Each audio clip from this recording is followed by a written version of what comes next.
किश कर्म न जाना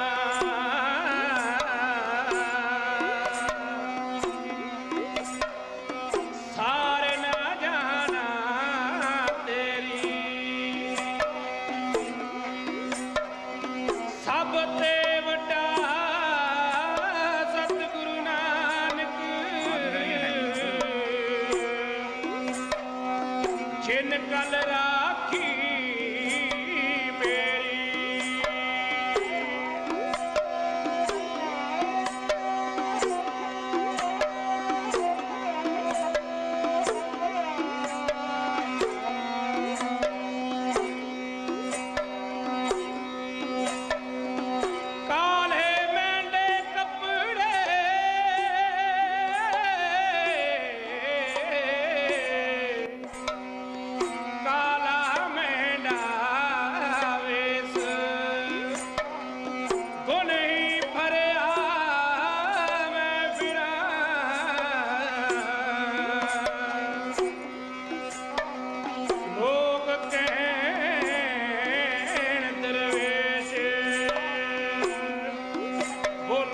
सतनाम श्री वाहिगुरु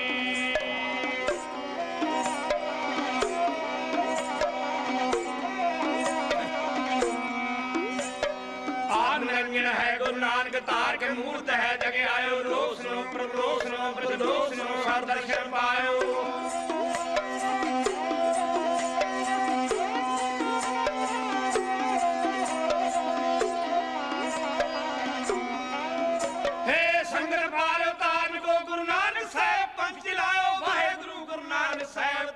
मूर्त है जगे आयो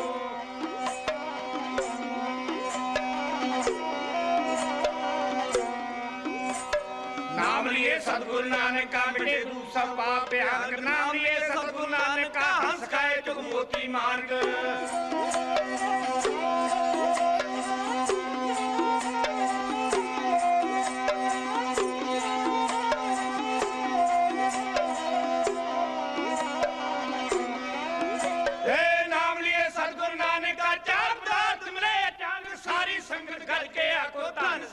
बाबा नानक बेनती मेरी है बेनती संगते गुरां दी कह दो वाहिगुरू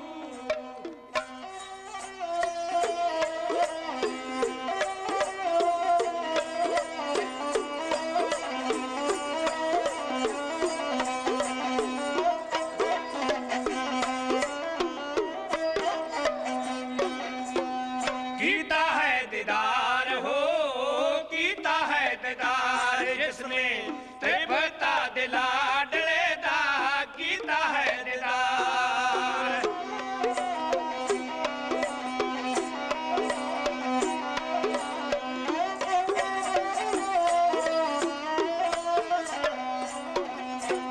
कीता है दीदार जिसने त्रिभुता दिला डले दा गेड़ है 84 हो गेड़ है 84 वाला गया योद्धा कट्टिया कीता है दीदार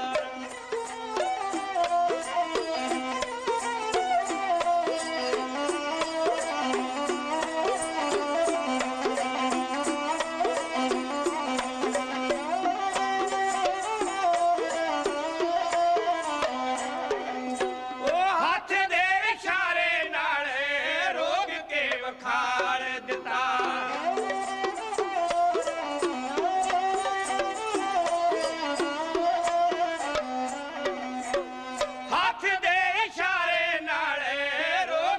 वखार दिता गुस्से विच वली हो गुस्से विच वली ने जा पर्वत लट्टिया कीता है दीदार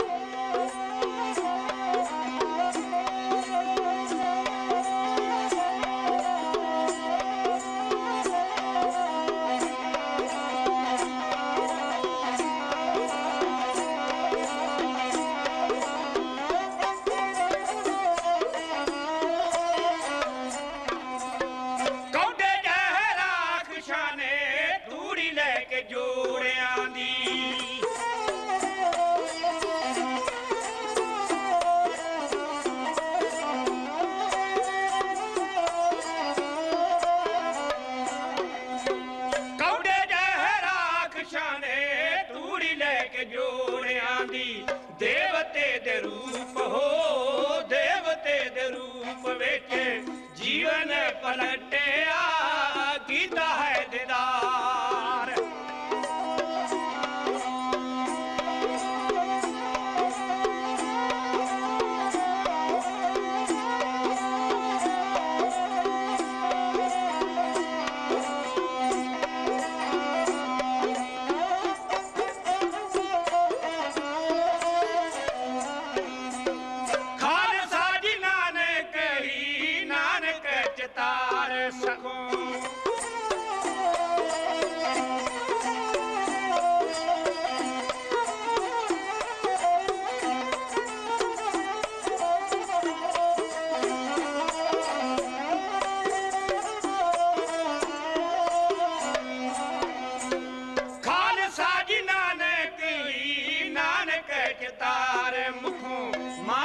जन्म हो मानस जन्म दाजे लाह क्यों न खटिया कीता है दीदार।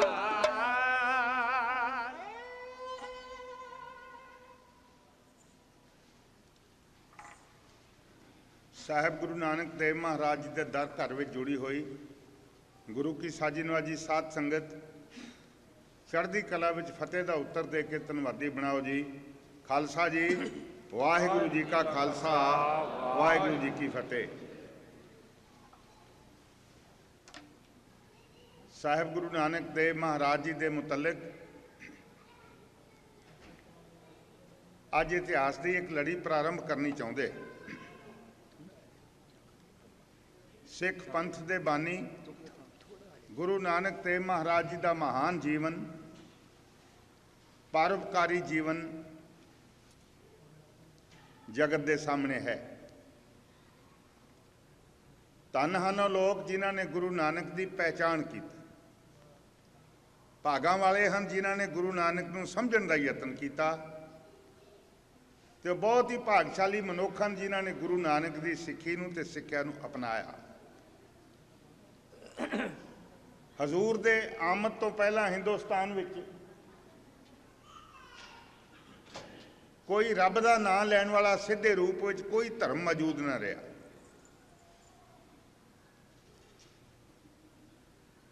हिंदुस्तान दे हिंदू पत्थर पूज हो गए, मुसलमाना ने कबरां नूं पूजना शुरू कर दिया। तौहीद प्रस्त कोई नहीं सी, सीधा रब नाल जोड़न वाले राह लगभग बंद हो गए सन। डॉक्टर मुहम्मद इकबाल मगरब का शायर गुरु नानक देव सच्चे पातशाह जी के जीवन नूं अपनी कलम के सुपुर्द करता हुआ लिखता है, फिर उठी सदा तौहीद की पंजाब से, हिंद को एक मर्दे कामल ने जगाया ख्वाब से। इकबाल का कहना है कि हिंदुस्तान सुता होया सी गहरी नींद विच, उन्हां दी निगाह विच खुदा उजल हो चुका सी। गुरु नानक देव महाराज जी ने बुत प्रस्ती वालों हटा के मानवता नूं सीधा अकाल पुरख नाल जोड़े। अपनी खुदाई का दावा नहीं किया जिवें कि बीत चुके पैगंबरां ने किया। सब तो पहला हिंदुस्तान विच कृष्ण ने दावा किया कि मैं रब हाँ, जिहड़े मैनू पूजणगे मेरे राही वो रब तक पहुँच जाणगे, मैं ही रब हाँ। देर बाद हजरत मुहम्मद साहब आए इस दुनिया में। इस तो पहला क्राइस्ट आया क्रिश्चियनिटी लैके। क्राइस्ट ने दावा किया कि मैं रब तो नहीं हाँ, पर मैं रब का पुत्र जरूर हाँ। जिहड़े मैनू मनणगे मेरे राही वो रब तक पहुँच सकणगे। मैं वो पौड़ी हाँ जिस दे हर डंडे उत्ते चढ़ के कोई खुदा तक पहुँच सकता है। कोई समा बीतिया ते हजरत मुहम्मद साहब इस दुनिया पैदा हुए। इस्लाम दे बानी। उन्होंने कहा ना मैं खुदा हाँ, ना मैं रब दा पुत्र हाँ, लेकिन रब वालों मंजूर जरूर हाँ। मैं सर्टिफाइड हाँ, मंजूर शुदा हाँ, रसूल मैंने है प्रवान होया। हजरत मुहम्मद साहब का यह दावा कि मैं खुदा नहीं हाँ, खुदा दा पुत्र नहीं हाँ, पर खुदा दा मंजूर नज़र जरूर हाँ।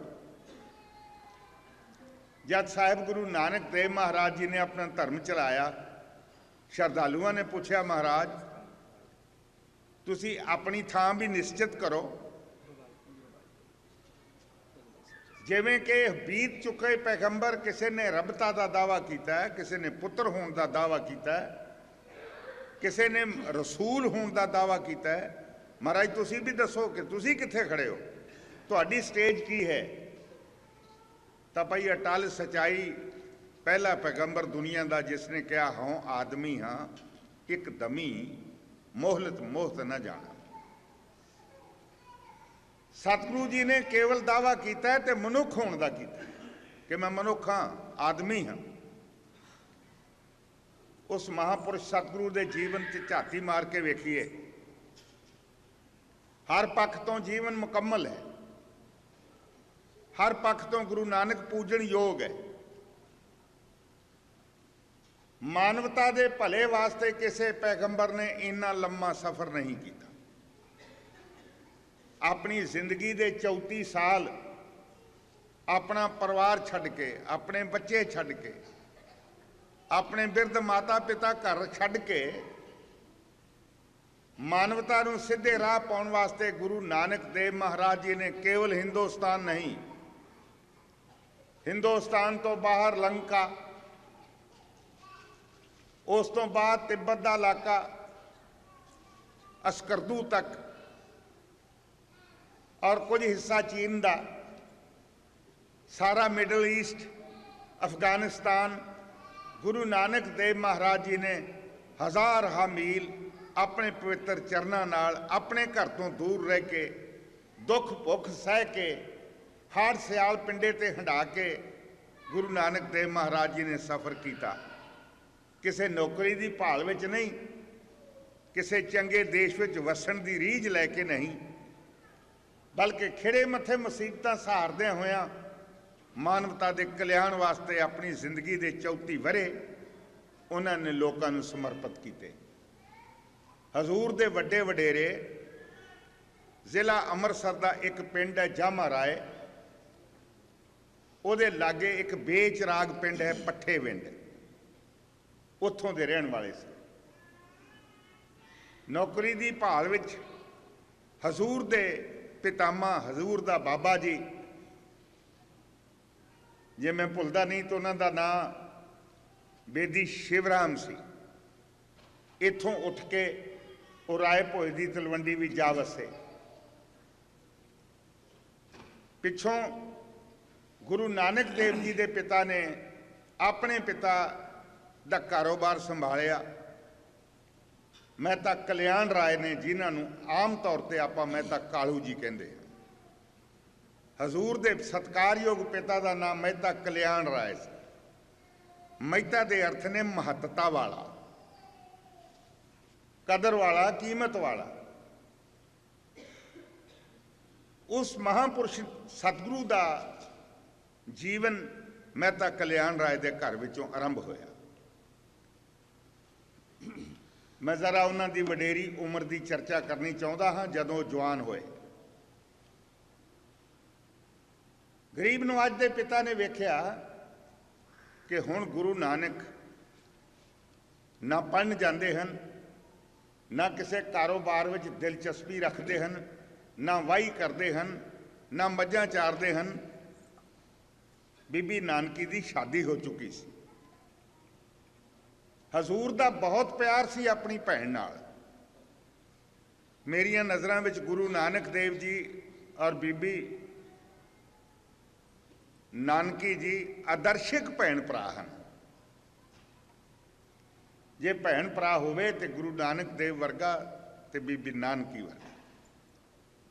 रब करके जाने भैन ने गुरु करके जाने, वीर करके नहीं जाने। रिश्ता तो दुनियावी भैन भरा दा सी, पर बीबी नानकी दी निगाह गुरु नानक नूं वेखदी रब विच लीन हो जाती।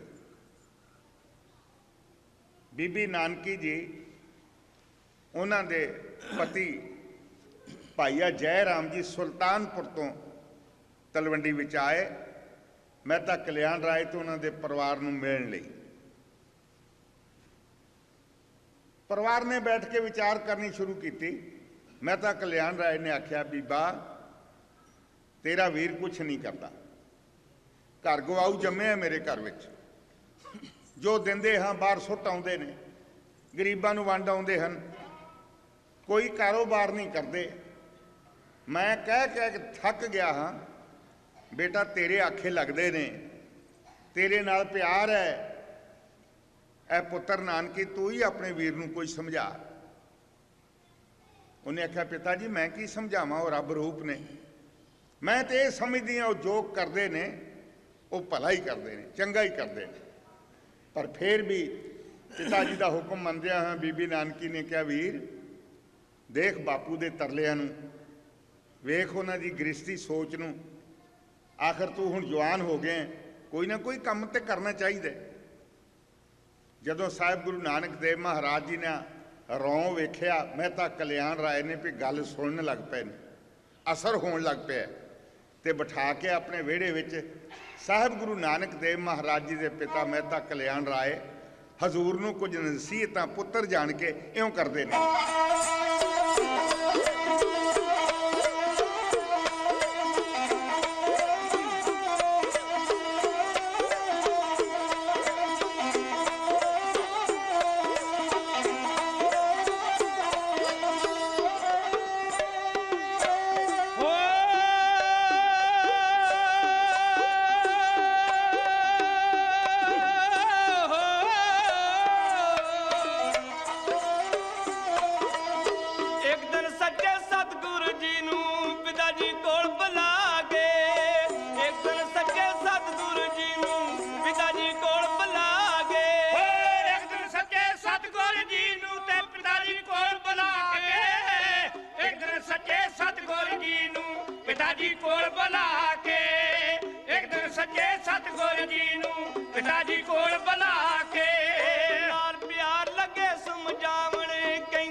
प्यारा बनू समझावे पिता रूप विच आके,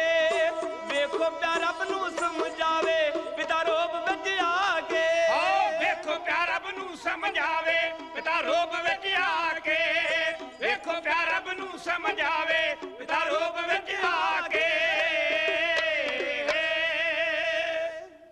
ਗੁਰੂ ਗ੍ਰੰਥ ਸਾਹਿਬ ਮਹਾਰਾਜ ਜੀ ਦੀ ਬਾਣੀ ਵਿੱਚ ਜ਼ਿਕਰ ਹੈ, ਭਗਤਾਂ ਤੇ ਸੰਸਾਰੀਆਂ ਜੋੜ ਕਦੇ ਨਾ ਆਇਆ। ਰੱਬੀ ਪਿਆਰਿਆਂ ਦਾ ਰਸਤਾ ਹੋਰ, ਦੁਨੀਆਦਾਰਾਂ ਦੀ ਮੰਜ਼ਿਲ ਹੋਰ। ਮਹਿਤਾ ਕਾਲੂ ਕੇਵਲ ਦੁਨੀਆਦਾਰ ਹੈ, ਸੋਚ ਵਪਾਰਕ ਸੋਚ, ਤੇ ਦੂਸਰਾ ਖਾਨਦਾਨ ਵੀ ਵਪਾਰੀਆਂ ਦਾ, ਬੇਦੀਆਂ ਦਾ, ਸੋਢੀਆਂ ਦਾ ਬਹੁਤਾ ਕੰਮ ਹੱਟੀ ਕਰਕੇ ਵਪਾਰ ਕਰਕੇ ਗੁਜ਼ਾਰਾ ਕਰਨਾ ਹੈ। ਗਰੀਬ ਨੂੰ ਅੱਜ ਸੱਚੇ ਪਾਤਸ਼ਾਹ ਜੀ ਨੂੰ ਮਹਿਤਾ ਜੀ ਨੇ ਦੁਨੀਆਦਾਰੀ ਦੀ ਸਿੱਖਿਆ ਦੇਣੀ ਸ਼ੁਰੂ ਕੀਤੀ। ਨਾਨਕ बेटा तू मेरा कल्ला पुत्र है, तू कुछ भी करके राजी नहीं।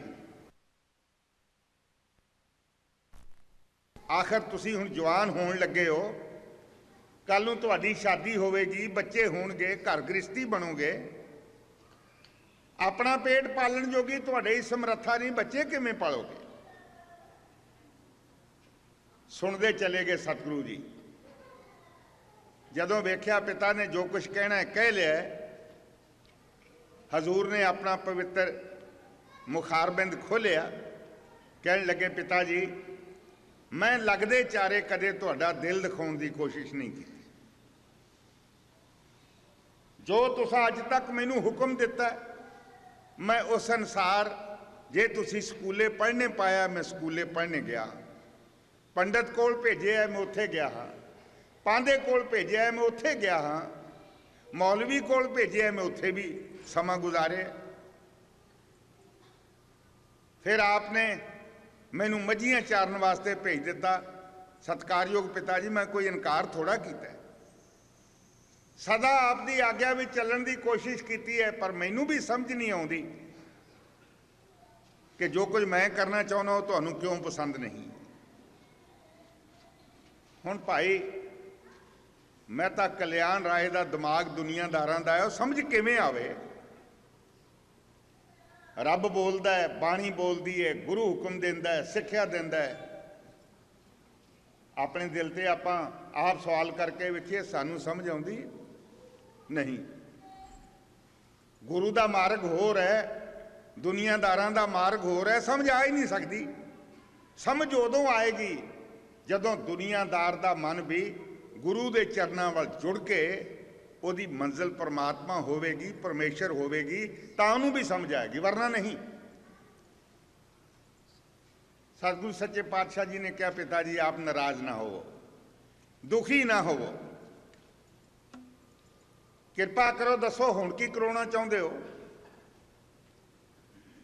तो मਹਿਤਾ कल्याण राय ने आख्या भी होर तां कुछ नहीं, मैं तुहानू कोई सौखा काम देना चाहुंदा जिहदे नाल तुहानू खेचल बहुती ना होवे। साडे पिंड विच एक दो हट्टियां ने, ये लोग बाहरों जाके सस्ता सौदा लिया के महंगा वेचते ने, कुछ खटते ने, जो बचदा है रास विच पा दिंदे ने, कुछ नाल अपने घर दा गुजारा तोरदे ने। नानक बेटे मैं तेनू बाहले नहीं, थोड़े जे रुपये दे के इस रस्ते ते तेनू तोरना चाहुंदा हाँ, थोड़ी जी रास लै जा बेटा। इत्थों दे भाव लिख के दे दिंदा वस्तुआं दे। साडे चूड़काना लागली मंडी है, उत्थे जाके मेल खांदे होए ये भाव वेख लवीं, जिहड़ी चीज़ इन्हां भावां दे मुतलक उत्थे सस्ती लगे वो खरीद के लिया के बेटा इत्थे वेच देवी। ਇਹਦੇ ਨਾਲ ਤੈਨੂੰ ਵਪਾਰ ਦੀ ट्रेनिंग मिल जाएगी, खर्चा तेरा सारा। ਮਹਿਤਾ ਕਾਲੂ जी ने आख्या मैं चलांगा, जो बचत वो अपनी रास विच पावीं, तेरी रास वधेगी। अज तू छोटा दुकानदार बनेगा, कल नूं वड्डा दुकानदार बनेगा, परसों नूं धनी सेठ बनेगा, मेरी आत्मा खुश होवेगी। जो आज्ञा पिताजी। कहने लगे पर बेटा मैं तेनों कल्ले नूं नहीं भेजना, मैनू अजे तेरे ते एतबार नहीं, किते ठगी खा के आ जाएगा, पैसे गवा आवेंगा। भाई बाला जी नूं ਜਿਹੜੇ ਉਮਰ ਵਿੱਚ ਸਤਿਗੁਰੂ ਨਾਲੋਂ ਥੋੜ੍ਹੇ ਜਿਹੇ ਵੱਡੇ ਸਨ, ਤਲਵੰਡੀ ਵਿੱਚ ਰਹਿੰਦੇ ਸਨ, ਸਿਆਣੇ ਸਨ, ਕਾਰੋਬਾਰੀ ਸਨ। ਭਾਈ ਬਾਲਾ ਜੀ ਨੂੰ ਸੱਦਿਆ। ਕਹਿਣ ਲੱਗੇ, ਬਾਲਾ ਜੀ, ਨਾਨਕ ਨੂੰ ਚੂੜਕਾਣੇ ਤੁਸੀਂ ਲੈ ਕੇ ਜਾਓ, ਉੱਥੇ ਜਾ ਕੇ ਸੌਦਾ ਕਰੋ, ਖਰਾ ਸੌਦਾ, ਸੱਚਾ ਸੌਦਾ, ਜਿਹਦੇ ਵਿੱਚ ਕੋਈ ਘਾਟਾ ਨਾ ਪਵੇ। ਵੇਖਣਾ ਇਹ ਹਕੀਰ ਛੋਟੀ ਜੀ ਰਕਮ ਕਿਤੇ ਗਵਾ ਨਾ ਆਉਣੀ। ਰਕਮ ਕਿੰਨੀ ਸੀ? ਇਤਿਹਾਸ ਕਹਿੰਦਾ 20 ਰੁਪਏ। ਅੱਜ ਅਸੀਂ 20 ਰੁਪਈਆਂ ਦੀ ਗੱਲ ਸੁਣ ਕੇ ਉਹਨੂੰ ਬਹੁਤ ਛੋਟੀ ਜੀ ਰਕਮ ਗਿਣਦੇ ਹਾਂ, ਲੇਕਿਨ ਲੋਧੀਆਂ ਦੇ ਹਿੰਦੁਸਤਾਨ ਵਿੱਚ ਉਸ ਵੇਲੇ 20 ਰੁਪਏ ਅੱਜ ਦੇ 2 ਲੱਖ ਰੁਪਏ ਨਾਲੋਂ ਵੀ ਕੀਮਤੀ ਸਨ। ਫਰਿਸ਼ਤਾ ਲਿਖਦਾ, ਇੱਕ ਤਾਰੀਖਦਾਨ, ਮੁਸਲਿਮ ਤਾਰੀਖਦਾਨ, ਕਿ ਉਸ ਜ਼ਮਾਨੇ ਵਿੱਚ ਕਾਬਲ ਤੋਂ ਲੈ ਕੇ ਕਲਕੱਤੇ ਤੱਕ ਇੱਕ ਘੋੜ ਸਵਾਰ ਨੇ ਸਫ਼ਰ ਕਰਨਾ ਹੋਵੇ, ਘੋੜੇ ਦਾ ਖਰਚਾ ਤੇ ਸਵਾਰ ਦਾ ਖਰਚਾ, ਕਹਿੰਦੇ 2 ਰੁਪਈਆਂ ਵਿੱਚ ਕਲਕੱਤੇ ਪਹੁੰਚ ਜਾਂਦਾ ਸੀ ਬੰਦਾ। ਇੰਨੀ ਕੀਮਤੀ ਉਸ ਵੇਲੇ ਦੀ ਕਰੰਸੀ ਸੀ। ਜ਼ਮਾਨੇ ਦੀ ਸਰਦਾਰੀ ਥੱਲੇ, ਉਹਦੀ ਦੇਖ ਰੇਖ ਥੱਲੇ, ਉਹਦੀ ਹਦਾਇਤ ਦੇ ਮੁਤਾਬਕ ਹਜ਼ੂਰ ਨੂੰ ਭੇਜ ਦਿੱਤਾ ਵਪਾਰ ਕਰਨ ਲਈ। 10-12 ਮੀਲ ਦੀ ਦੂਰੀ ਉੱਤੇ ਨਨਕਾਣਾ ਸਾਹਿਬ ਤੋਂ ਚੂੜਕਾਣਾ ਅੱਜ ਵੀ ਆਬਾਦ ਹੈ। ਜਿੱਥੇ ਮੇਰੇ ਪਾਤਸ਼ਾਹ ਨੇ ਸੱਚਾ ਸੌਦਾ ਕੀਤਾ, ਉੱਥੇ ਗੁਰਦੁਆਰਾ ਸੱਚਾ ਸੌਦਾ ਵੀ ਬੜੀ ਅਤੀ ਸੁੰਦਰ ਇਮਾਰਤ ਬਣੀ ਸੀ। ਲੇਕਿਨ ਦੁੱਖ ਨਾਲ ਕਹਿਣਾ ਪੈਂਦਾ ਕਿ ਸਾਡੇ ਨਾਲ ਉਹ ਕੁਝ ਹੋਇਆ ਜੋ ਮੁਸਲਮਾਨਾਂ ਨਾਲ ਸਪੇਨ ਵਿੱਚ ਹੋਇਆ। ਸਪੇਨ ਫਤਿਹ ਕਰ ਲਿਆ ਮੁਸਲਮਾਨਾਂ ਨੇ, 150 ਸਾਲ ਹਕੂਮਤ ਕੀਤੀ ਉੱਥੇ। ਬੜੀਆਂ ਆਲੀ ਸ਼ਾਨਦਾਰ ਮਸਜਿਦਾਂ ਸੰਗੇ ਮਰਮਰ ਦੀਆਂ ਬਣਾਈਆਂ। 150 ਸਾਲ ਪਿੱਛੋਂ ਬਗਾਵਤ ਹੋ ਗਈ। ਸਪੇਨ ਵਿੱਚ ਮੁਸਲਮਾਨਾਂ ਦੇ ਖਿਲਾਫ ਹਥਿਆਰਬੰਦ ਬਗਾਵਤ ਉੱਠੀ ਨਹੀਂ, ਸਫਲ ਹੋ ਗਈ। ਉਹਨਾਂ ਨੇ ਮੁਸਲਮਾਨਾਂ ਨੂੰ ਕਤਲ ਕਰ ਦਿੱਤਾ। ਜਿਹੜੇ ਬਾਕੀ ਬਚ ਗਏ ਉਹ ਈਸਾਈ ਹੋ ਗਏ। ਅੱਜ ਉਹਨਾਂ ਖਾਲੀ ਪਈਆਂ ਮਸਜਿਦਾਂ ਵਿੱਚ ਕੋਈ ਨਮਾਜ਼ੀ ਨਮਾਜ਼ ਪੜ੍ਹਨ ਨਹੀਂ ਆਉਂਦਾ। ਅੱਜ ਸਾਡੇ ਪਾਕਿਸਤਾਨ ਵਾਲੇ ਗੁਰਦੁਆਰਿਆਂ ਵਿੱਚ ਕੌਣ ਜਾਂਦਾ ਮੱਥਾ ਟੇਕਣ? ਜਦੋਂ 1965 ਦੀ ਜੰਗ ਹੋਈ, ਬਾਰਡਰ ਉੱਤੇ ਇੱਕ ਪਿੰਡ ਹੈ ਹੁਡਿਆਰਾ, 6ਵੇਂ ਪਾਤਸ਼ਾਹ ਜੀ ਦਾ ਪਾਵਨ ਅਸਥਾਨ ਉੱਥੇ ਮੌਜੂਦ ਹੈ। ਉਹ ਸਾਡੀ ਫੌਜ ਨੇ ਹੁਡਿਆਰੇ ਤੇ ਕਬਜ਼ਾ ਕਰ ਲਿਆ। ਬਾਬਾ ਖੜਕ ਸਿੰਘ ਜੀ ਕਾਰ ਸੇਵਾ ਵਾਲੇ, ਬੀੜ ਸਾਹਿਬ ਵਾਲੇ, ਕੁਝ ਸੇਵਾਦਾਰਾਂ ਤੇ ਸਿੱਖਾਂ ਨੂੰ ਲੈ ਕੇ ਮਿਲਟਰੀ ਦੀ ਆਗਿਆ ਲੈ ਕੇ ਹੁਡਿਆਰੇ ਪਹੁੰਚੇ। ਜੋ ਕੁਝ ਮੈਂ ਕਹਿ ਰਿਹਾ ਬਾਬਾ ਜੀ ਦੀ ਮੁਬਾਰਕ ਜ਼ਬਾਨ ਚੋਂ ਸੁਣਿਆ ਹੋਇਆ ਤੁਹਾਨੂੰ ਮੈਂ ਕਹਿ ਰਿਹਾ। ਸਾਨੂੰ ਬਹੁਤ ਸਾਰਿਆਂ ਬੈਠਿਆਂ ਰਾਗੀਆਂ, ਢਾਡੀਆਂ, ਕਵੀਸ਼ਰਾਂ ਨੂੰ ਬਾਬਾ ਜੀ ਦੱਸ ਰਹੇ ਸਨ ਕਿ ਮੈਂ ਜਾ ਕੇ ਵੇਖਿਆ ਉਸ ਗੁਰਦੁਆਰੇ ਵਿੱਚ ਇੱਕ ਮੁਸਲਮਾਨ ਘਰ ਰਹਿ ਰਿਹਾ ਸੀ, ਪਰਿਵਾਰ ਰਹਿ ਰਿਹਾ ਸੀ। ਜਿਹੜਾ ਥੱਲੇ ਭੋਰਾ ਹੈ ਗੁਰਦੁਆਰੇ ਦੇ, ਕਹਿੰਦੇ ਅਸੀਂ 8 ਬੋਰੀਆਂ ਤਮਾਕੂ ਦੀਆਂ ਉੱਥੋਂ ਕੱਢੀਆਂ। ਔਰ ਉਸ ਗੁਰਦੁਆਰੇ ਦਾ ਨਿਸ਼ਾਨ ਸਾਹਿਬ, ਉਸ ਗੁਰਦੁਆਰੇ ਦਾ ਗੁੰਬਦ ਤੋਪ ਦੇ ਗੋਲੇ ਨਾਲ ਉੱਡ ਚੁੱਕਾ ਸੀ। ਬਾਬਾ ਜੀ ਨੇ ਜਿੰਨਾ ਚਿਰ ਤੱਕ ਉਸ ਗੁਰਦੁਆਰੇ ਉੱਤੇ, ਉਸ ਇਲਾਕੇ ਉੱਤੇ ਹਿੰਦੁਸਤਾਨੀ ਫੌਜ ਦਾ ਕਬਜ਼ਾ ਰਿਹਾ, ਉਹਨਾਂ ਚਿਰ ਤੱਕ ਉਹ ਗੁਰਦੁਆਰੇ ਦੀ ਸੇਵਾ ਸੰਭਾਲ ਤੇ ਮੁਰੰਮਤ ਕਰਦੇ ਰਹੇ। ਉਹਨਾਂ ਨੇ ਉਸ ਗੁਰਦੁਆਰੇ ਨੂੰ ਕਲੀ ਕਰਾਈ, ਜਿੱਥੇ ਸੀਮੈਂਟ ਕਰਨ ਵਾਲਾ ਸੀ ਸੀਮੈਂਟ ਕਰਾਇਆ, ਸੇਵਾ ਕੀਤੀ, ਵਾਪਸ ਆ ਗਏ। ਤਾਂ ਇੱਕ ਗੁਰਦੁਆਰੇ ਦਾ ਇਹ ਹਾਲ ਨਹੀਂ, ਉੱਥੇ ਛੁੱਟ-ਪੁੱਟ ਨਨਕਾਣਾ ਸਾਹਿਬ ਤੇ ਡੇਰਾ ਸਾਹਿਬ ਗੁਰਦੁਆਰਾ ਲਾਹੌਰ, ਸਮਾਧ ਮਹਾਰਾਜਾ ਰਣਜੀਤ ਸਿੰਘ ਤੋਂ ਇਲਾਵਾ ਬਾਕੀ ਸਾਰੇ ਗੁਰਦੁਆਰਿਆਂ ਦਾ ਇਹੀ ਹਾਲ ਹੈ। ਤੇ ਗਿਲਾ ਨਾ ਕਰਨਾ, ਮੁਸਲਮਾਨਾਂ ਦੀਆਂ ਛੱਡੀਆਂ ਹੋਈਆਂ ਮਸੀਤਾਂ ਦਾ ਵੀ ਅਸਾਂ ਇਹੋ ਹੀ ਹਾਲ ਕੀਤਾ ਹੈ ਤਾਂ ਰੱਬ ਦੇ ਘਰ ਗੁਰਦੁਆਰੇ ਵੀ ਤੇ ਮਸਜਿਦ ਵੀ। ਸਰਹੰਦ ਦੀ ਫਤਿਹ ਤੋਂ ਬਾਅਦ ਬਾਬਾ ਬੰਦਾ ਸਿੰਘ ਬਹਾਦਰ ਨੂੰ ਸਭ ਤੋਂ ਵੱਡੀ ਚਿੰਤਾ ਸੀ ਕਿ ਗੁਰਦੁਆਰਾ ਫਤਿਹਗੜ੍ਹ ਸਾਹਿਬ, ਜਿੱਥੇ ਕਿਲ੍ਹਾ ਉਦੋਂ ਵਜ਼ੀਰ ਖਾਂ ਦਾ ਕਾਇਮ ਸੀ, ਜਿੱਥੇ ਸਾਹਿਬਜ਼ਾਦੇ ਸ਼ਹੀਦ ਕੀਤੇ ਗਏ, ਉਹਦੇ ਲਾਗੇ ਇੱਕ ਮਕਬਰਾ, ਇੱਕ ਮਜ਼ਾਰ ਹੈ। ਤੇ ਮਜ਼ਾਰ ਪਤਾ ਜੇ ਕਿਹਦਾ ਹੈ?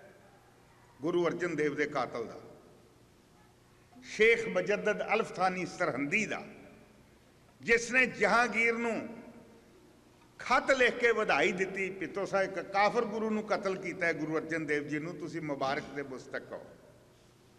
ਲੇਕਿਨ ਬਾਬਾ ਬੰਦਾ ਸਿੰਘ ਨੇ ਸਰਹੰਦ ਉਜਾੜ ਦਿੱਤੀ, ਲੇਕਿਨ ਸ਼ੇਖ ਮੁਜੱਦਦ ਦਾ ਮਕਬਰਾ ਨਹੀਂ ਢਾਉਣ ਦਿੱਤਾ, ਅੱਜ ਵੀ ਮੌਜੂਦ ਹੈ। ਉਹ ਸਿੱਖਾ ਤੇਰੇ ਵਰਗਾ ਦੂਰ ਦ੍ਰਿਸ਼ਟਾ, ਤੇਰੇ ਵਰਗਾ ਖੁੱਲ ਦਿਲਾ ਦੁਨੀਆ 'ਚ ਕੋਈ ਨਹੀਂ।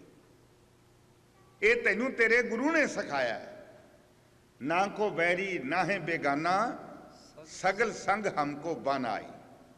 ਜੋ ਪ੍ਰਭ ਕੀਨੋ ਸੋ ਭਲ ਮਾਨਿਓ, ਇਹ ਸੁਮਤ ਸਾਧੂ ਤੇ ਪਾਈ।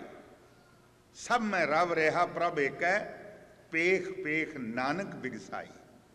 ਤੇਰੀ ਦ੍ਰਿਸ਼ਟੀ ਵਿੱਚ ਤਾਂ ਹਰ ਇਨਸਾਨ ਇਨਸਾਨ ਹੈ, ਹਰ ਦੇ ਹਿਰਦੇ ਵਿੱਚ ਪਰਮੇਸ਼ਰ ਵਸਦਾ ਹੈ।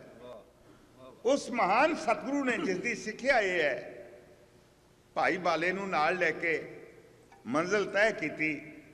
ਜਦੋਂ ਉਹ ਨੇੜੇ ਪਹੁੰਚੇ ਤਾਂ ਵੇਖਿਆ ਕਿ ਜੰਗਲ ਕਰੀਰਾਂ ਨਾਲ, ਜੰਡਾਂ ਨਾਲ ਭਰਿਆ ਹੋਇਆ ਜੰਗਲ, ਰਸਤਾ ਉਹਦੇ ਵਿੱਚ ਦੀ ਜਾਂਦਾ ਸੀ। ਹਜ਼ੂਰ ਜਦੋਂ ਉੱਥੇ ਪਹੁੰਚੇ, ਜਾ ਕੇ ਵੇਖਿਆ ਕੁਝ ਸਾਧੂ ਬੈਠੇ ਨੇ। ਕੋਈ ਸਮਾਧੀ ਲਾ ਕੇ ਬੈਠਾ ਹੈ, ਕੋਈ ਹਾਲਤੀ ਪਾਲਤੀ ਮਾਰ ਕੇ ਬੈਠਾ ਹੈ, ਕੋਈ ਕਿਸੇ ਤਰ੍ਹਾਂ ਦਾ ਆਸਣ ਬਣਾ ਕੇ ਬੈਠਾ ਹੈ। ਸੱਚੇ ਪਾਤਸ਼ਾਹ ਨੇ ਵੇਖਿਆ, ਦਰਦੀ ਦਾਤੇ ਨੇ ਪੁੱਛਿਆ ਵੀ ਤੁਹਾਡੇ ਵਿੱਚੋਂ ਤੁਹਾਡਾ ਵੱਡਾ ਕੌਣ ਹੈ, ਵੱਡਾ ਮਹੰਤ ਕੌਣ ਹੈ? ਕਿਸੇ ਸਾਧੂ ਨੇ ਦੱਸਿਆ ਪਿਆ ਉਹ ਸਾਹਮਣੇ ਜਿਹੜੇ ਵੱਡਾ, ਜਿਨ੍ਹਾਂ ਦੀਆਂ ਜੜਾਵਾਂ ਵੱਡੀਆਂ ਨੇ, ਉਹ ਸਾਡੇ ਮਹੰਤ ਨੇ। ਹਜ਼ੂਰ ਉਹਦੇ ਕੋਲ ਜਾ ਬੈਠੇ। ਰੱਬ ਦੇ ਪਿਆਰਿਆਂ ਨੂੰ ਵੇਖ ਕੇ ਚਾਹ ਚੜ ਗਿਆ। ਕਹਿਣ ਲੱਗੇ, ਮਹੰਤ ਜੀ ਆਪ ਦਾ ਸ਼ੁਭ ਨਾਮ ਕੀ ਹੈ? ਉਸਨੇ ਕਿਹਾ, ਮੇਰੇ ਬਾਲਕੇ, ਐ ਨੌਜਵਾਨ, ਮੇਰਾ ਨਾਂ ਰੇਣ ਹੈ, ਸੰਤ ਰੇਣ। ਕਹਿੰਦੇ ਇੱਥੇ ਜੰਗਲ ਵਿੱਚ ਬੈਠੇ ਹੋ, ਪ੍ਰਸ਼ਾਦਾ ਕਦੋਂ ਦਾ ਛਕਿਆ? ਸੰਤ ਰੇਣ ਨੇ ਆਖਿਆ ਕਿ ਤਕਰੀਬਨ 5-7 ਦਿਨ ਲੰਘ ਗਏ ਨੇ। ਹਜ਼ੂਰ ਕਹਿਣ ਲੱਗੇ, ਸਾਧੂ ਤੇ ਪਿੰਡਾਂ ਵਿੱਚ ਜਾ ਕੇ ਘਰਾਂ ਤੋਂ ਮੰਗ ਲਿਆਉਂਦੇ ਨੇ, ਰੋਟੀ ਖਾ ਲੈਂਦੇ ਨੇ, ਤੁਸੀਂ ਮਧੂਕੜੀ ਮੰਗ ਲਿਆਉਣੀ ਸੀ। ਜੋ ਸੰਤ ਰੇਣ ਨੇ ਸ਼ਬਦ ਕਹੇ, ਗੁਰੂ ਨਾਨਕ ਦੇ ਹਿਰਦੇ ਵਿੱਚ ਉਤਰ ਗਏ। ਕਹਿਣ ਲੱਗੇ, ਉਹ ਨੌਜਵਾਨ, ਅਸੀਂ ਰੱਬ ਦੇ ਪਿਆਰੇ, ਉਹਦੇ ਤੇ ਵਿਸ਼ਵਾਸ ਰੱਖਣ ਵਾਲੇ, ਉਹ ਜਦੋਂ ਦਇਆਵਾਨ ਹੁੰਦਾ ਹੈ ਤੇ ਦੇ ਦਿੰਦਾ ਹੈ, ਅਸੀਂ ਮੰਗਣ ਨਹੀਂ ਜਾਂਦੇ। ਸਾਨੂੰ ਆਪਣੇ ਪਿਆਰੇ ਪਰਮੇਸ਼ਰ ਉੱਤੇ ਪੂਰਨ ਭਰੋਸਾ ਹੈ। ਜਦੋਂ ਦਇਆ ਕਰਦਾ ਹੈ ਉਦੋਂ ਸਾਨੂੰ ਰੋਟੀ ਮਿਲ ਜਾਂਦੀ ਹੈ। ਗੁਰੂ ਨਾਨਕ ਦੇਵ ਸੱਚੇ ਪਾਤਸ਼ਾਹ ਜੀ ਨੇ ਭਾਈ ਬਾਲੇ ਵੱਲ ਵੇਖਿਆ। ਕਹਿਣ ਲੱਗੇ, ਬਾਲਾ, ਇਹ ਸਾਧੂ ਬੈਠੇ ਹੋਏ ਜੰਗਲ ਵਿੱਚ ਭੁੱਖੇ ਨੇ, ਭੁੱਖੇ ਵੀ 8 ਦਿਨਾਂ ਦੇ। ਮੈਂ ਜੇਬ ਵਿੱਚ 20 ਰੁਪਏ ਪਾ ਕੇ ਅੱਗੇ ਲੰਘ ਜਾਵਾਂ, ਮੈਨੂੰ ਪਰਮੇਸ਼ਰ ਕੀ ਕਹੇਗਾ? ਕਹਿਣ ਲੱਗੇ, ਸੰਤ ਜੀ ਤੁਸੀਂ 8 ਦਿਨਾਂ ਦੇ ਭੁੱਖੇ ਹੋ, ਜੇ ਅਸੀਂ ਤੁਹਾਡੇ ਚਰਨਾਂ ਵਿੱਚ ਮਾਇਆ ਅਰਪਣ ਕਰ ਦਈਏ ਤਾਂ ਕੀ ਤੁਸੀਂ ਉਹਦੇ ਨਾਲ ਭੋਜਨ ਪਕਾ ਕੇ ਬਣਾ ਕੇ ਛਕ ਲਓਗੇ? ਸੰਤ ਰੇਣ ਨੇ ਆਖਿਆ, ਐ ਨੌਜਵਾਨ, ਅਸੀਂ ਮਾਇਆ ਦੇ ਤਿਆਗੀ, ਸਾਨੂੰ ਮਾਇਆ ਨਹੀਂ ਚਾਹੀਦੀ। ਹਜ਼ੂਰ ਨੇ 20 ਰੁਪਏ ਐਉਂ ਅੱਗੇ ਰੱਖ ਕੇ ਆਖਿਆ, ਸੰਤ ਜੀ ਇਹਦੇ ਨਾਲ ਭੋਜਨ ਛਕ ਲਓ, ਮੇਰੀ ਬੇਨਤੀ ਹੈ। ਤੇ ਸੰਤ ਰੇਣ ਨੇ ਕਿਹਾ ਵੀ ਜੇ ਇਹ ਰੁਪਈਏ ਤੂੰ, ਛੋਟੀ ਤੇਰੀ ਉਮਰ ਹੈ, ਮਾਂ ਬਾਪ ਨੇ ਤੈਨੂੰ ਕਿਸੇ ਮਤਲਬ ਵਾਸਤੇ ਦਿੱਤੇ ਹੋਣੇ ਹਨ, ਤੂੰ ਇਹ ਨੌਜਵਾਨ, ਇਹ ਸਾਨੂੰ ਛਕਾ ਕੇ ਇਹਨਾਂ ਦੀਆਂ ਰਸਤਾਂ ਲਿਆ ਕੇ ਸਾਡੇ ਪੇਟ ਵਿੱਚ ਪਾ ਕੇ ਚਲੇ ਜਾਏਗਾ, ਮਾਂ ਬਾਪ ਦੀ ਨਾਰਾਜ਼ਗੀ ਹੋਵੇਗੀ, ਅਸੀਂ ਇਹ ਸੌਦਾ ਨਹੀਂ ਇਸ ਤਰ੍ਹਾਂ ਕਰਨ ਨੂੰ ਤਿਆਰ। ਹਜ਼ੂਰ ਨੇ ਕਿਹਾ, ਮੇਰੀ ਪ੍ਰਾਰਥਨਾ ਹੈ ਸੰਤ ਜੀ, ਮੈਂ ਜੇਬ ਵਿੱਚ 20 ਰੁਪਏ ਪਾ ਕੇ ਤੁਹਾਨੂੰ ਭੁੱਖਿਆਂ ਵੇਖ ਕੇ ਤੁਹਾਡੇ ਲਾਗੋਂ ਦੀ ਲੰਘ ਨਹੀਂ ਸਕਦਾ। ਖਜੋ ਤੇਰੀ ਇੱਛਾ, ਪਰ ਇਹਦਾ ਰਸਤ ਲਿਆ ਕੇ ਤੂੰ ਸਾਨੂੰ ਦੇ ਦੇ, ਅਸੀਂ ਪ੍ਰਸ਼ਾਦਾ ਛਕ ਲਵਾਂਗੇ। ਸ਼ਹਿਰ ਵਿੱਚੋਂ ਰਸਦ ਖਰੀਦੀ ਗਈ 20 ਰੁਪਈਆਂ ਦੀ, ਬੇਓੜਕ, ਜਿਹੜੀ ਕਈ ਦਿਨ ਨਹੀਂ ਸੀ ਸਾਧੂਆਂ ਕੋਲੋਂ ਮੁੱਕ ਸਕਦੀ। ਉਹ ਲਿਆ ਕੇ ਉਹਦਾ ਭੋਜਨ ਤਿਆਰ ਕੀਤਾ। ਲੱਗ ਗਈਆਂ ਪੰਗਤਾਂ। ਦੀਨ ਦੁਨੀ ਦਾ ਪਾਤਸ਼ਾਹ ਗੁਰੂ ਨਾਨਕ ਵਰਤਾ ਰਹੇ ਨੇ ਭੁੱਖਿਆਂ ਸਾਧੂਆਂ ਨੂੰ। ਇਹ ਪਹਿਲਾ ਲੰਗਰ ਹੈ ਗੁਰੂ ਨਾਨਕ ਦਾ, ਇਹਨੂੰ ਵਰਤਾਇਆ ਬਾਬੇ ਨਾਨਕ ਨੇ। ਇਹ ਤਿਆਰ ਹੋਇਆ ਬਾਬੇ ਨਾਨਕ ਦੇ 20 ਰੁਪਈਆਂ ਤੋਂ। ਇਸ ਵਾਸਤੇ ਸੰਸਾਰ ਵਿੱਚ ਕਿਤੇ ਚਲੇ ਜਾਓ, ਗੁਰੂ ਨਾਨਕ ਦੇ ਲੰਗਰ ਤੋਟ ਨਹੀਂ ਆਉਂਦੀ। ਚਲਾਇਆ ਜੀ ਉਹਨੇ, ਕਲਾਵਾਨ ਨੇ ਚਲਾਇਆ, ਪਰਮੇਸ਼ਰ ਰੂਪ ਨੇ ਚਲਾਇਆ। फिर साधु छक रहे सन ते बाबा नानक इउं छका रिहा सी।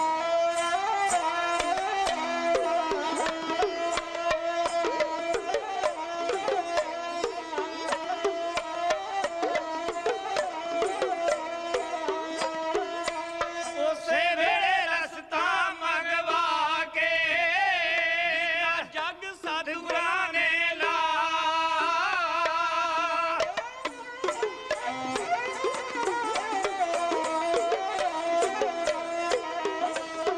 ਉਹ ਪੱਕ ਗਏ ਪਕਵਾਨ ਵਿੱਚ ਫਰਾਲੇ ਜੀਰਾ ਪੂੜੀਆਂ ਅਤੇ ਪੈਕੜਾ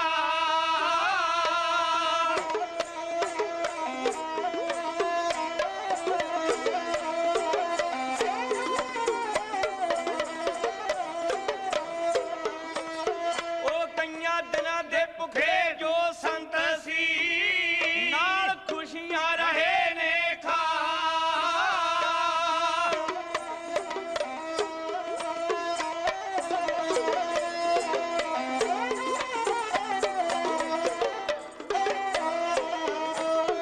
ਉਹ ਛਕ ਛਕ ਕੇ ਨਾਲ ਪ੍ਰੇਮ ਦੇ ਰਹੇ ਗੀਤ ਪ੍ਰਭੂ ਦੇ ਗਾ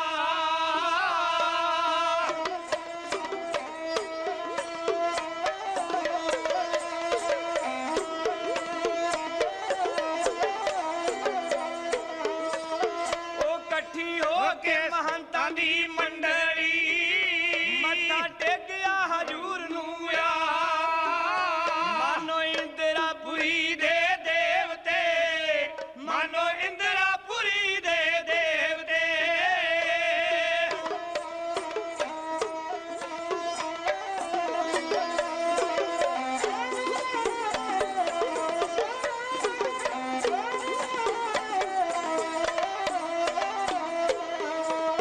ਉਹ ਮਾਨੋ ਇੰਦਰਾਪੁਰੀ ਦੇ ਦੇਵਤੇ ਕੱਟੇ ਗੁਰ ਚਰਨਾਂ ਦੇ ਆ ਮੇਰੇ ਪਿਆਰਿਆ ਸਾਹਿਬਾਂ ਹੋ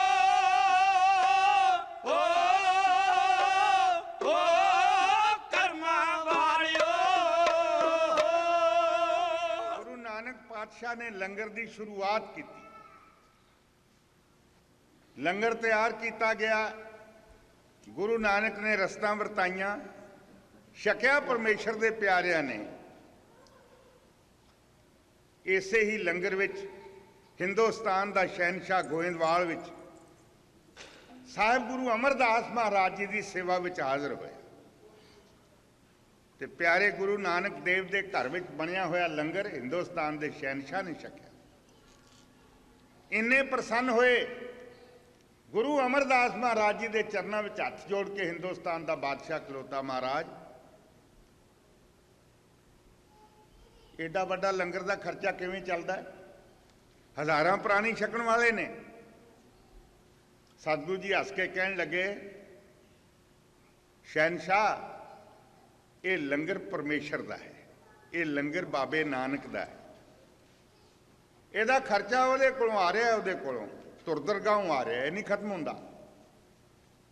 ਔਰ ਮੈਂ ਇੱਥੇ ਇੱਕ ਜ਼ਿਕਰ ਕਰਦੇ ਹਾਂ, ਗੁਰੂ ਅਮਰਦਾਸ ਮਹਾਰਾਜ ਜੀ ਦੇ ਵੇਲੇ ਲੰਗਰ ਦੀ ਇੱਕ ਮਰਿਆਦਾ ਕਾਇਮ ਕੀਤੀ ਗਈ ਕਿ ਸ਼ਾਮ ਨੂੰ ਰਾਤ ਜਦੋਂ ਪੈ ਜਾਏ, ਜਦੋਂ ਵੇਖਿਆ ਜਾਵੇ ਵੀ ਹੁਣ ਕਿਸੇ ਭੁੱਖੇ ਨੇ ਨਹੀਂ ਆਉਣਾ, ਇਸ ਵੇਲੇ ਜਿੰਨਾ ਬਚਿਆ ਹੋਇਆ ਅੰਨ, ਜੋ ਬਚੀਆਂ ਹੋਈਆਂ ਦਾਲਾਂ ਭਾਜੀਆਂ ਲਾਗੇ ਦਰਿਆ ਬਿਆਸ ਵਿੱਚ ਵਗਦੇ ਵਿੱਚ ਗਾਗਰਾਂ ਜਿਹੜੀਆਂ ਸਨ, ਵਲਟੋਈਆਂ ਜਿਹੜੀਆਂ ਸਨ, ਉਲਟਾ ਦਿੰਦੇ ਸਨ। ਭਾਂਡੇ ਮਾਂਜ ਕੇ ਸਾਫ਼ ਕਰਕੇ ਮੂੰਹ ਤੇ ਮਾਰ ਦਿੰਦੇ ਸਨ ਤੇ ਸਤਿਗੁਰੂ ਕਹਿੰਦੇ ਸੀ ਭਲਕੇ ਫੇਰ ਉਹ ਦੇਵੇਗਾ, ਉਹਦੀ ਰਹਿਮਤ ਫੇਰ ਬਰਸੇਗੀ, ਇਹ ਲੰਗਰ ਫਿਰ ਭਰਪੂਰ ਹੋਵੇਗਾ।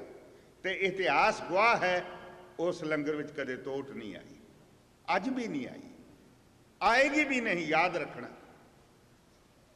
ਇਹ ਗੁਰੂ ਨਾਨਕ ਦੇ ਪਵਿੱਤਰ ਹੱਥਾਂ ਤੋਂ ਸ਼ੁਰੂ ਹੋਇਆ ਲੰਗਰ ਇਹ ਮਸਤ ਕਿਵੇਂ ਹੋਵੇ? ਨਹੀਂ ਹੋਵੇਗਾ। ਸਾਹਿਬ ਗੁਰੂ ਨਾਨਕ ਦੇਵ ਮਹਾਰਾਜ ਜੀ ਨੇ ਆਖਿਆ, ਬਾਲਿਆ ਹੁਣ ਆਪਣਾ ਫਰਜ਼ ਪੂਰਾ ਹੋ ਗਿਆ। ਪਿਤਾ ਜੀ ਨੇ ਆਖਿਆ ਸੀ ਖਰਾ ਸੌਦਾ ਕਰਨਾ, ਕਰ ਲਿਆ, ਪੈਸੇ ਤੋਂ ਮੁੱਕ ਗਏ, ਅੱਗੇ ਜਾਣ ਦਾ ਕੋਈ ਮਤਲਬ ਨਾ ਰਿਹਾ, ਚੂੜਕਾਣੇ 'ਚ ਕੀ ਲੈਣ ਜਾਣਾ ਸੀ। ਗਰੀਬ ਨੂੰ ਅੱਜ ਵਾਪਸ ਤੁਰ ਪਏ। ਜਦੋਂ ਤਲਵੰਡੀ ਦੇ ਨੇੜੇ ਪਹੁੰਚੇ, ਭਾਈ ਬਾਲੇ ਜੀ ਨੇ ਆਖਿਆ, ਨਾਨਕ ਜੀ ਮਹਿਤਾ ਜੀ ਨੂੰ ਮੈਂ ਕੀ ਜਵਾਬ ਦਿਆਂਗਾ। ਉਹਨੇ ਕਹਿਣਾ ਤੈਨੂੰ ਸਿਆਣਾ ਸਮਝ ਕੇ ਨਾਲ ਤੋਰਿਆ ਸੀ, ਖਰਾ ਸੌਦਾ ਕਰ ਲਈ, ਚੰਗਾ ਸੌਦਾ ਕੀਤਾ, ਰਾਸ ਲੁਟਾ ਆਇਓ।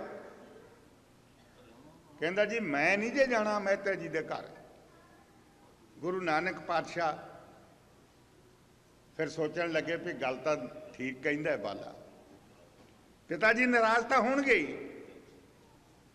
ਹਜ਼ੂਰ ਫਿਰ ਸੋਚਣ ਲੱਗੇ, ਕਹਿੰਦੇ ਨੇ ਠੀਕ ਹੈ, ਬਾਪੂ ਦੀ ਨਾਰਾਜ਼ਗੀ ਅਸੀਂ ਸਹਾਰਾਂਗੇ, ਬਰਦਾਸ਼ਤ ਕਰਾਂਗੇ।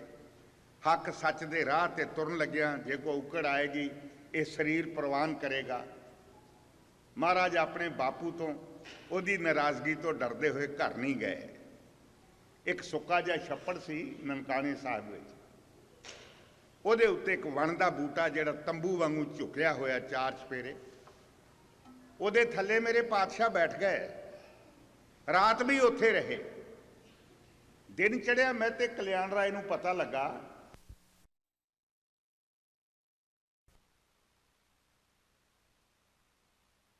ਆਏ ਹੋਏ ਨੇ ਤੇ ਬੇਟਾ ਨਾਨਕ ਕਿੱਥੇ ਹੈ। ਉਹਨਾਂ ਨੇ ਉਸੇ ਵੇਲੇ ਇੱਕ ਸੇਵਾਦਾਰ ਨੂੰ ਭੇਜਿਆ ਕਿ ਫੌਰਨ ਬਾਲੇ ਨੂੰ ਬੁਲਾ ਕੇ ਲਿਆਓ। ਮਹਿਤਾ ਜੀ ਨੇ ਬੜੀ ਬੇਸਬਰੀ ਵਿੱਚ ਪੁੱਛਿਆ, ਬਾਲਾ ਜੀ ਨਾਨਕ ਕਿੱਥੇ ਹੈ। ਸਾਹਿਬ ਗੁਰੂ ਨਾਨਕ ਦੇਵ ਜੀ ਦੀ ਮਾਤਾ, ਸਤਿਕਾਰਯੋਗ ਮਾਤਾ ਤ੍ਰਿਪਤਾ ਜੀ। ਮਾਵਾਂ ਦੇ ਦਿਲ ਕੁਝ ਹੋਰ ਤਰ੍ਹਾਂ ਦੇ ਹੁੰਦੇ ਨੇ, ਪਿਤਾ ਦਾ ਦਿਲ ਕੁਝ ਹੋਰ ਤਰ੍ਹਾਂ ਦਾ ਹੁੰਦਾ ਹੈ। ਜਦੋਂ ਵੇਖਿਆ ਇਹ ਹਾਲ ਤੇ ਅੱਜ ਸਵਾਮੀ ਜੀ ਮੇਰੇ ਨਾਨਕ ਨੂੰ ਮਾਰਨਗੇ, ਜਿਹਨੂੰ ਪ੍ਰਾਰਥਨਾ ਕਰ ਕਰਕੇ, ਅਰਜ਼ੋਈਆਂ ਕਰ ਕਰਕੇ ਬੁੱਢੇ ਵਾਰੇ ਜਿਸ ਪੁੱਤ ਦਾ ਮੂੰਹ ਵੇਖਿਆ, ਮੇਰੇ ਸਵਾਮੀ 20 ਰੁਪਈਆਂ ਬਦਲੇ ਮੇਰੇ ਨਾਨਕ ਨੂੰ ਮਾਰ। ਜਿਵੇਂ ਮੈਂ ਸ਼ੁਰੂ ਚ ਅਰਜ਼ ਕੀਤਾ, ਬੀਬੀ ਨਾਨਕੀ ਜੀ ਸੁਲਤਾਨਪੁਰ ਤੋਂ ਪਿੰਡ ਆਏ ਹੋਏ ਸਨ। ਆਵਾਜ਼ ਮਾਰ ਕੇ ਆਖਿਆ, ਬੇਟਾ ਦੌੜ ਕੇ ਜਾ, ਤੇਰੇ ਵੀਰ ਨੂੰ ਅੱਜ ਕਿਤੇ ਤੇਰਾ ਬਾਪੂ ਮਾਰੇ ਨਾ।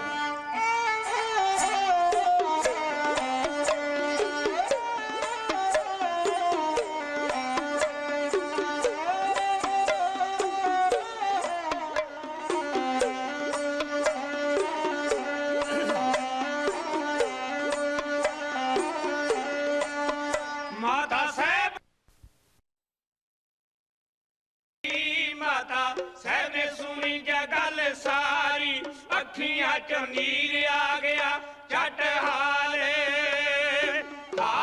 ਪਾਰਿਆ ਕੀਤੀ, ਸੱਦ ਲਿਆ ਨਾਨਕੀ ਨੂੰ ਜਾ ਮੰਗਲੇ ਕੇ ਆਈ ਪਿਤਾ ਤੇਰਾ, ਮਾਰੇ ਨਾ ਉਹ ਤੇਰੇ ਵੀਰ ਨੂੰ।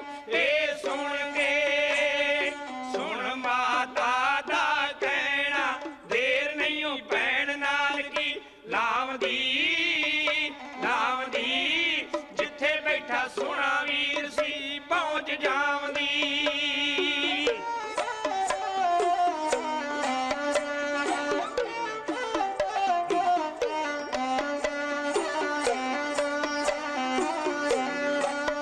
ਜਦੋਂ ਵੇਖਿਆ ਵੀਰ ਨੂੰ ਜਾ ਕੇ, ਜਦੋਂ ਵੇਖਿਆ ਵੀਰ ਨੂੰ ਜਾ ਕੇ, ਭੈਣ ਤੋਂ ਨਾ ਗਿਆ ਜਰਿਆ ਜਿਵੇਂ ਚੰਦ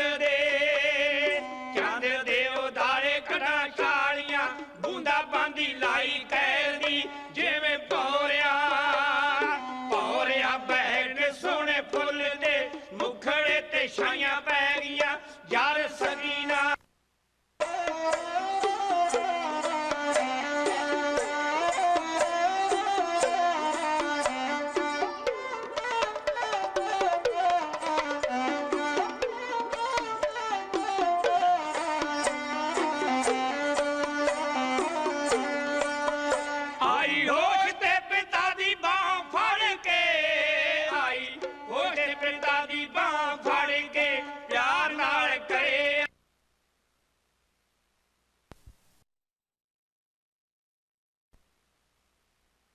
ਮਾਇਆ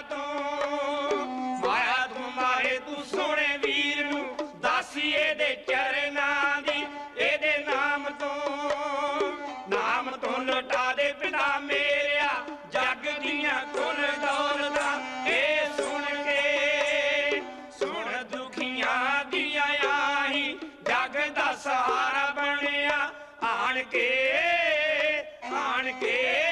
ਮਾਰੀਆਂ ਚਪੇੜਾਂ ਬਾਬਲਾ ਤੂੰ ਪੁੱਤ ਜਾਣ ਕੇ, ਉਹ ਪੁੱਤ ਜਾਣ ਕੇ, ਉਹ ਪੁੱਤ ਜਾਣ ਕੇ।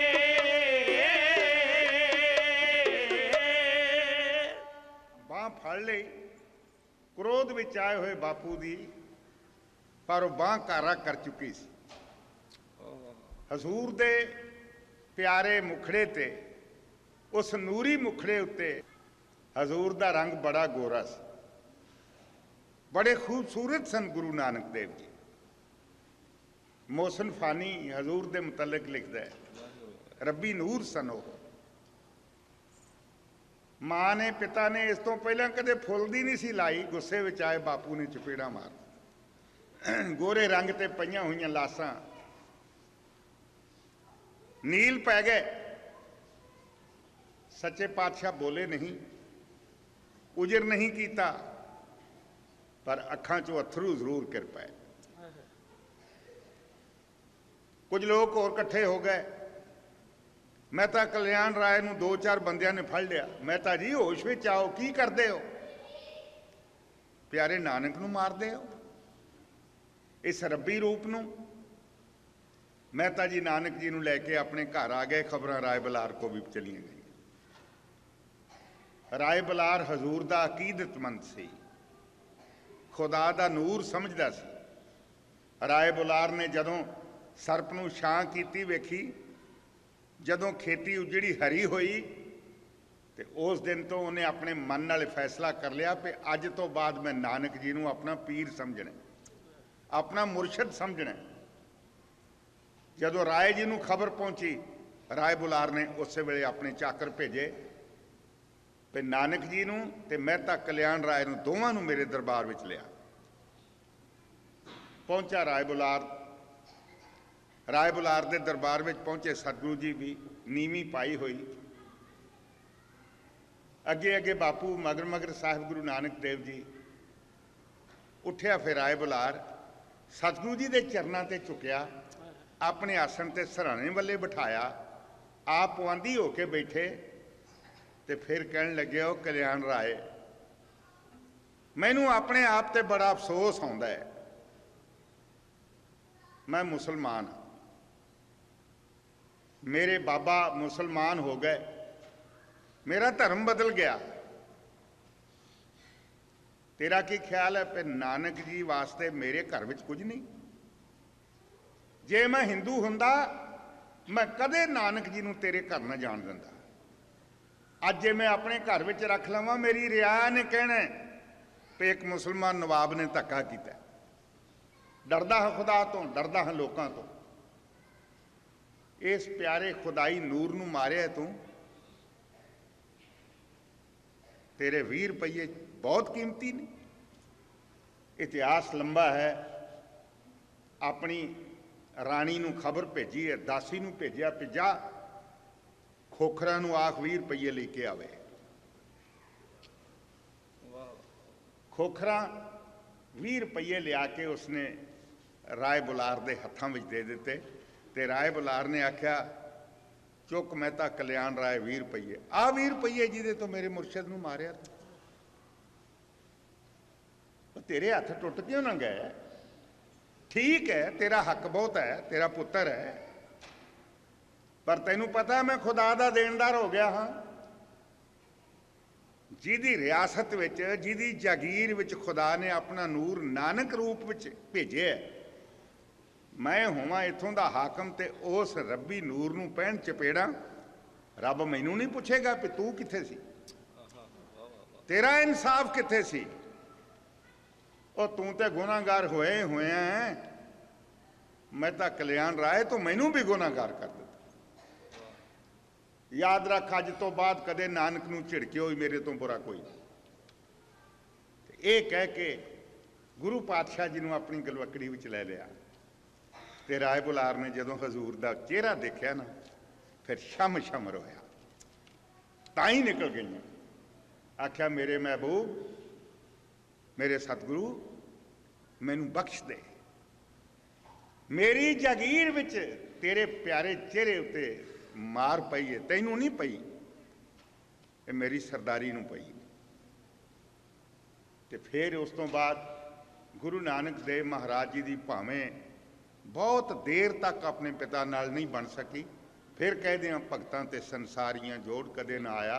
ਪਰ ਉਦੋਂ ਕੌਣ ਜਾਣਦਾ ਸੀ? ਮੈਂ ਤਾਂ ਕਲਿਆਣ ਰਾਏ ਨਹੀਂ ਸੀ ਜਾਣਦਾ ਕਿ ਅੱਜ ਤੋਂ 26-27 ਸਾਲ ਬਾਅਦ ਇਸੇ ਗੁਰੂ ਨਾਨਕ ਨੂੰ, ਜਿਹਨੂੰ ਚਪੇੜਾਂ ਪਿਆ ਮਾਰਨਾ, ਤੂੰ ਇਹਦੇ ਕੋਲੋਂ ਮੁਕਤੀ ਭਾਲਣੀ। ਤੂੰ ਆਖਣਾ ਨਾਨਕ ਆਪਣੇ ਚਰਨਾਂ ਦਾ ਸਦਕਾ ਹੀ, ਦੁਹਾਈ ਹੋ ਤੇਰੇ ਰੱਬ ਦੀ, ਸਾਨੂੰ ਬਖਸ਼ ਲੈ, ਸਾਨੂੰ ਇਸ ਜੀਵਨ ਚੋਂ ਸੋਝੀ ਦੇ, ਸਾਨੂੰ ਮੁਕਤ ਕਰ ਲੈ, ਸਾਨੂੰ ਆਪਣੇ ਵਿੱਚ ਸਮੋ ਲੈ। ਉਦੋਂ ਨਹੀਂ ਸੀ ਪਤਾ। ਇਹ ਹੈ ਉਸ ਮਹਾਨ ਗੁਰੂ ਦੀ ਦਾਸਤਾਨ, ਇਹ ਹੈ ਉਸ ਸਤਿਗੁਰੂ ਦੀ ਅਮਰ ਕਹਾਣੀ, ਇਹ ਹੈ ਉਸਦੇ ਤਿਆਗ ਦੀ ਗਾਥਾ, ਇਹ ਹੈ ਸਿੱਖੀ ਦੇ ਲੰਗਰ ਦੀ ਦਾਸਤਾਨ ਜੋ ਮੈਂ ਤੁਹਾਡੇ ਸਾਹਮਣੇ ਅਰਜ਼ ਕੀਤੀ ਹੈ। ਹੋਈਆਂ ਭੁੱਲਾਂ ਚੁੱਕਾਂ ਦੀ ਖਿਮਾ ਬਖਸ਼ਣਾ ਵਕਤ ਹੋ ਗਿਆ। ਕੱਲ ਨੂੰ ਫਿਰ ਹਾਜ਼ਰੀ ਭਰਾਂਗੇ। ਗੁਰੂ ਬਾਬੇ ਦੇ ਪਾਵਨ ਦਰਬਾਰ ਦੀ ਹਾਜ਼ਰੀ ਭਰਦਿਆਂ ਗੁਰਸਿੱਖਾਂ ਵੱਲੋਂ ਬੇਅੰਤ ਮਾਇਆ ਅਰਦਾਸ ਹੋਈ, ਦਾਤਾ ਜੀ ਨਾਮਦਾਨ ਬਖਸ਼ਣ, ਸਦਾ ਚੜ੍ਹਦੀ ਕਲਾ ਵਾਲਾ ਜੀਵਨ ਬਖਸ਼ਣ, ਗੁਰੂ ਨਾਨਕ ਦੇ ਝੰਡੇ ਸਦਾ ਸੰਸਾਰ ਵਿੱਚ ਬੁਲੰਦ ਰਹਿਣ।